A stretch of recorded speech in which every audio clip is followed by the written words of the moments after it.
I've mentioned before that SHAPE is a non-linear questioning approach. So it's not that you ask a surface question, then a hunt, then an adjust, then a paint, then an engage. No, that's not real world, okay? SHAPE is a real world, natural questioning approach. And the whole idea is that if you hear a statement from your client or customer, you have 5 ways to proceed, okay? So let me give you an example of this. Supposing that your client or your customer says something to you like, competition is fierce. Competition is fierce. Now, you've got 5 responses. You could ask an adjust question. You could say, is this the most important priority for you now, addressing this increased competition in the marketplace? You could ask a paint question.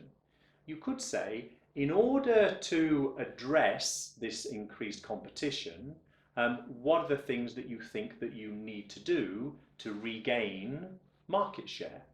That would be a paint question. You could ask an engage question that simply says, so what are the steps that you're planning to take? Actually not planning to take, because that isn't action. It would need to be, what are the steps that you are taking or going to take in order to address this, okay? Because that moves you toward action. Engage questions are about action. You could ask a simple surface question that says, in what ways is competition increasing? Or who do you see as your main competitors? Something like that. Or what is your current market share? Or you could ask a hunt question, and a hunt question might say something like, so how is the increased competition in the market affecting your market share? So you'll get an answer back about that. Or maybe you could ask, if your market share is reducing, how is that impacting your ability to invest in new products and services? So that would be a hunt question. The key point here is that SHAPE is a flexible questioning process, and your job is to decide what is the next best question that I should be asking in order to help my customer or my client move their thinking forward so that they start to gain insight, and of course they value the conversation with us.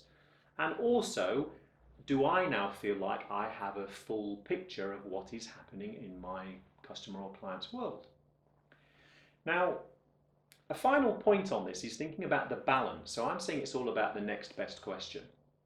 And what we tend to see is a more traditional salesperson with a very structured and linear approach will tend to spend 80% plus of their time gathering facts and then making assumptions based on those facts and offering solutions based on what they've seen before. Okay?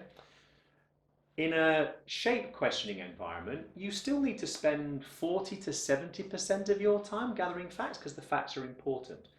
But equally, 10 to 25% of your time will be spent asking hunt questions. 10 to 25% of your time will be spent asking paint questions. And then you also need to set aside some time, maybe only 5%, to check through asking an adjust question whether this is actually a priority or something that my customer or client wants to talk about. And finally, 5 or 10% of the time asking engage questions to try to understand how the customer or client sees things moving forward or how they would like you to help. So a very different balance and a much more interesting and engaging conversation for your client or customer.